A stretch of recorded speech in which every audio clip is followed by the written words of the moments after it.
Hello everybody, welcome back to the channel and welcome to a new real-life car review, even though this will be a real short car review. Reason is I've already done a detailed and in-depth review of the Toyota C-HR. However, that was the regular hybrid version. This is the plug-in hybrid version.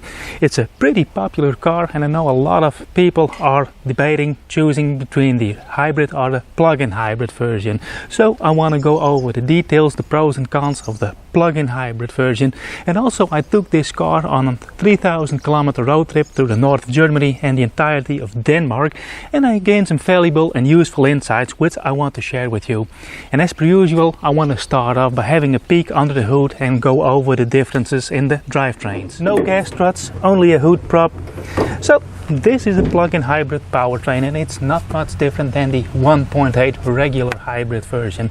There also is a 2-liter non-plug-in hybrid version, but Toyota dropped that from the sales list over here in the Netherlands, so we have to choose between the 140 regular hybrid and the 220 horsepower plug-in hybrid version. And the differences between the internal combustions themselves are pretty minute.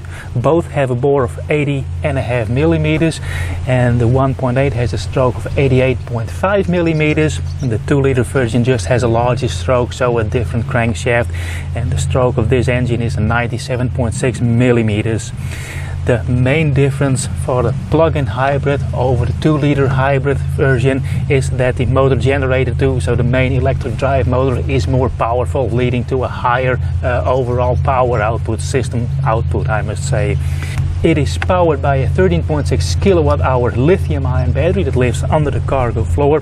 When you look at it, there aren't many differences between the 1.8 and this plug-in hybrid version. Everything basically looks the same. I always like to complain a little bit about the under the hood design. They could have put a nice cover over here so it looks neatly, but the only thing that Toyota owners need to open the hood for is to fill the washer fluid. I did notice, however, when I looked into the brochure, is that Toyota sticks to a 15,000 kilometer oil change interval or every year, and I think that's a good thing. It's different than the 5,000 mile oil changes that the Americans seem to be addicted to, but for us 15,000 kilometer oil changes never led to any problems. Coming to think of it, I know a lot of Toyota hybrid owners who think that the wear on the oil is very limited because either the engine doesn't run all that often or they do only short distance driving.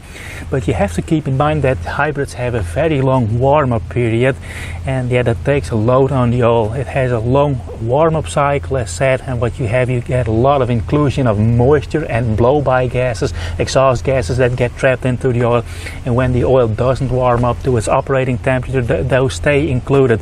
And when you pull the dipstick and look at the oil, it basically looks brand new, but when you smell it, you can smell the petrol oil, and that's because of all the inclusions over there. So even if you don't drive a lot and only do short distance driving, it's very important to do your yearly oil change, even though the miles or kilometers aren't on the oil. And other than that, yeah, there isn't much to see here. No big differences between the regular hybrid and this plug-in hybrid. However, that's a different story when we go have a peek in the trunk. And that's because the hybrid battery lives in the trunk. Of course, you do have an electric trunk opener, but it is kind of slow. You see that the trunk floor is level with the opening, and that's very convenient. It's actually pretty deep, but you have to keep in mind that the C-HR is a car for a 2-person family. It's not a family car. If you need practicality and seating space, you're better off with a Toyota Corolla Cross hybrid.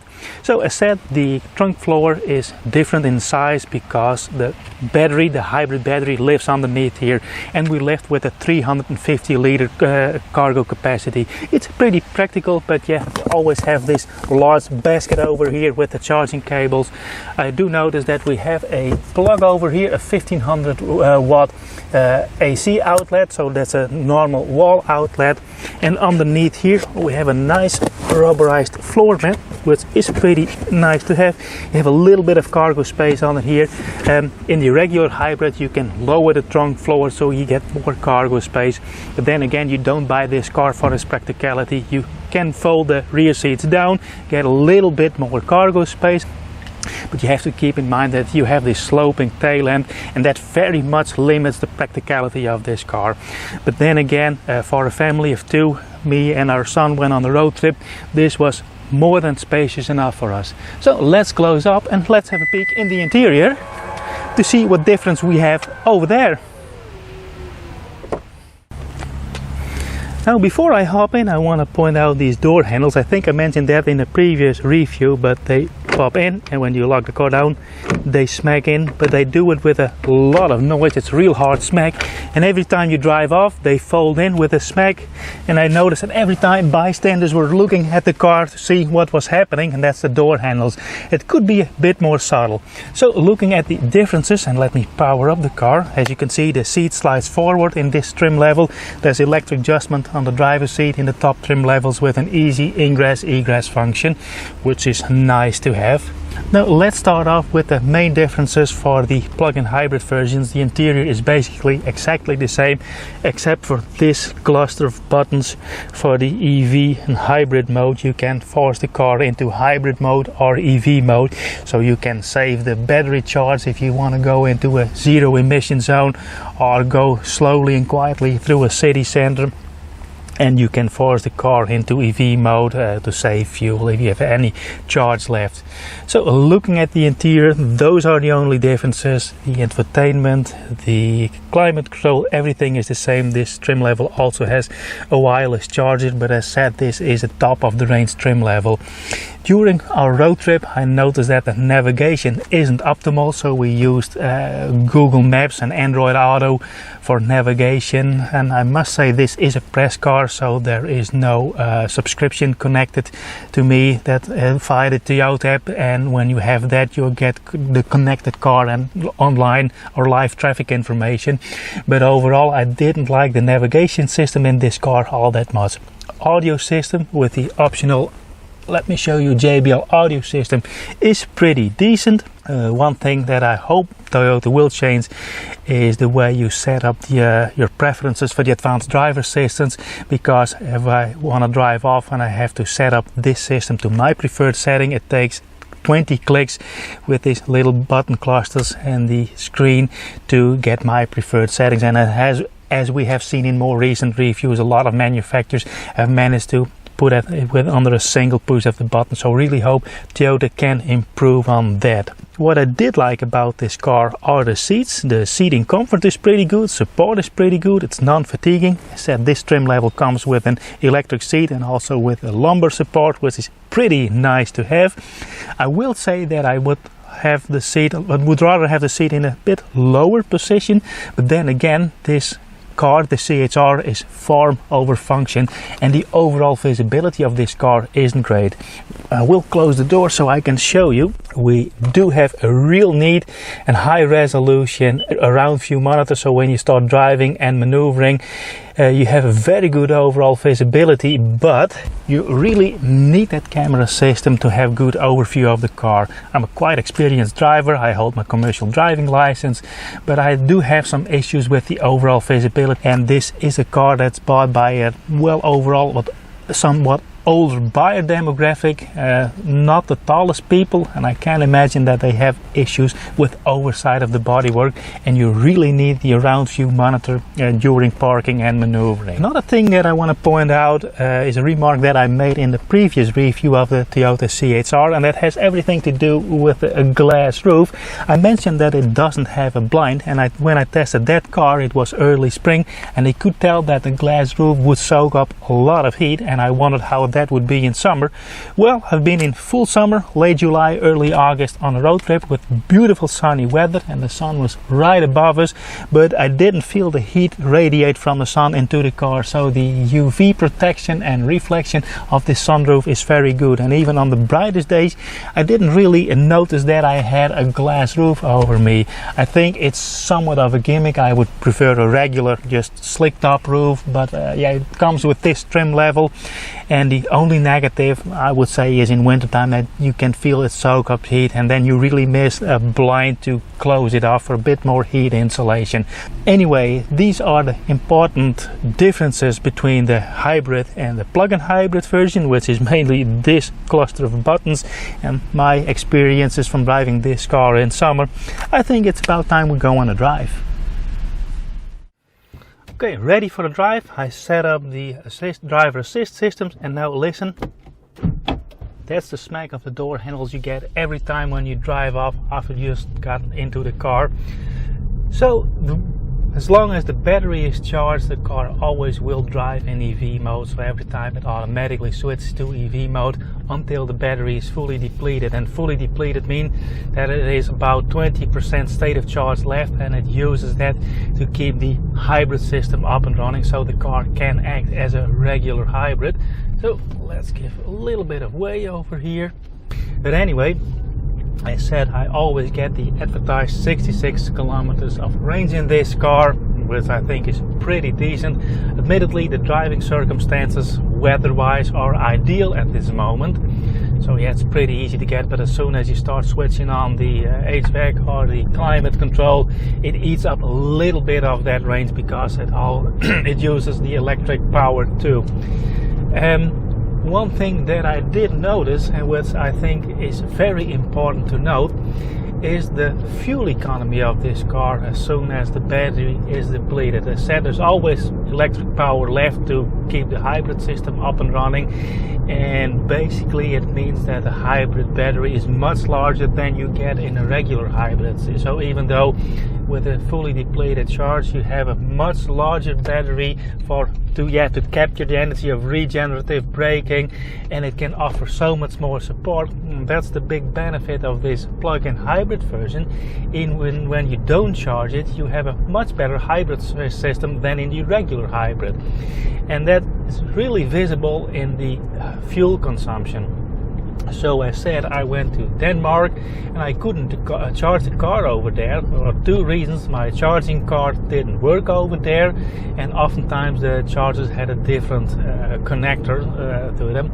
So this car has a type 2 connector, and in Denmark I found a lot of CCS connectors. So I drove around 2,000 kilometers without ever charging the car, and the fuel economy, and here comes it, was 4 liters per 100 kilometer over the entire test. So I've been driving in this car for 2 weeks now, did my road trip, and the average fuel consumption is 4 liters per 100 kilometers, which is much better than the 4.7 which I got in the regular hybrid of the hybrid version of the C-HR. Now admittedly, as said, the driving circumstances at this moment are ideal weather-wise, and when I tested the hybrid version it was early spring, so really needed the heater, which is mostly powered by the internal combustion engine, so that's a big difference. But I am willing to say that the plug-in hybrid version, even without charging, gets much better fuel economy. Now when it comes to driving itself, there aren't big differences between the hybrid and the plug-in version. The only thing is this car is around 200 kilos heavier, which is quite substantial. As tested, this car weighs 1725 kilos, which I think is super heavy, but during driving you don't really notice it. Admittedly, the comfort, especially in the rear suspension, is better over the regular hybrid. There is more suspension comfort, the spring seems to be a little bit softer, dampening is a little bit better, but overall this car leans more toward a sportier driving setup. But it is a pretty comfortable car too. And when you look at the drivetrain calibration of this car, it's basically the same. With my driving style, if I would drive the hybrid and the plug-in version back to back, I don't think that I would experience much differences in driving and drivetrain calibration. It's really well set up. Now just for fun, I'm gonna switch over to hybrid mode. And now we're in hybrid mode, the internal combustion engine started, and you don't feel a thing, you don't hear a noise, you don't feel a slight shock or anything. It's smooth and it's seamless. It really goes to show how far Toyota has perfected this system.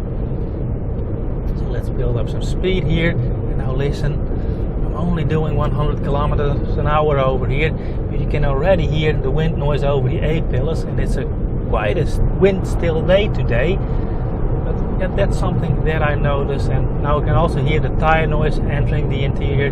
The drivetrain itself is super quiet. It's more that you hear the tires and the wind noise. Not sure how different that is when you choose a smaller wheel option with the 18-inch wheels. I think the tire noise, the road noise will improve a little bit, but it's just the wind noise. And honestly, it's so noticeable since the rest of the car is so quiet. But as said, that's something I highly recommend you go test for yourself on a test drive if you're considering this car. But anyway, I think I've touched upon all my talking points for the C-HR plug-in hybrid, so let's head out to the middle of nowhere for the final thoughts on this car. See you in a second. The question is, when should you choose the plug-in hybrid version over the regular hybrid version? Well, there are a couple of things that you need to take in consideration. I think the plug-in hybrid version is best suited for people who have the availability of a charger at their home, at their driveway, maybe even with solar panels on the roof. It's not worth buying a charging pass or get a subscription to a charging network, I think, because, and this is one thing that I didn't mention, this car charges really slow. When I plug it into a public charger with an 11 kilowatt power output, it charges only at 6.6 kilowatt hours. I think that's the maximum for this car, so it takes 3.5 hours on a public charger to fully charge the depleted battery. On your regular wall outlet, it can run up to 7 hours of charging time, but then again, if you have a charging possibility at your home, on your own driveway, overnight you can fully charge the car, and depending on the weather and driving style, you'll get up to 66 kilometers of EV range the next day. And it's something that you have to keep in mind. It is quite slow in charging. Another thing that you can take in consideration is the amount of time you spend driving on highways. For highway driving, I would prefer the plug-in hybrid version over the regular hybrid. It accelerates much more smoothly and more effortlessly, and yeah, overall it seems to be a bit quieter drivetrain wise on the highway. Another thing that you might take in consideration is the fuel economy. Even without charging, this car gets much better fuel economy than the regular hybrid. As I mentioned earlier in the test with the regular hybrid, the 140 horsepower version, I got a fuel consumption of 4.7 liters per 100 kilometers, which is pretty darn good for a car of this size and this performance. But in this car, it got down to 4 liters per 100 kilometers. You have to take in account that this car weighs 200 kilos more, so that may result in a penalty in road taxes, on buying taxes, maybe depending on where you live, but it's something that you have to keep in mind. So even when you don't charge the car, or if you don't have the possibility to charge your car at home, you will get better fuel economy with this car. But anyway, those are the things that you can take in consideration when you're choosing between the hybrid and the plug-in hybrid version of the Toyota C-HR. As said, I did a much more detailed and in-depth review of the Toyota C-HR. The regular version, the hybrid version, isn't much different from the plug-in version. So if you want to know more about the C-HR, I highly recommend you go watch this video. I'll also leave the link in the video description. And for now, I would like to thank you for watching. I hope you liked following me along, and if you did, please give me a like, subscribe to my channel, leave a comment if you have a question or any constructive feedback. And also, if you want to help out support the channel, you can do so by buying me a coffee. For that, I will also leave the link in the description box of this video.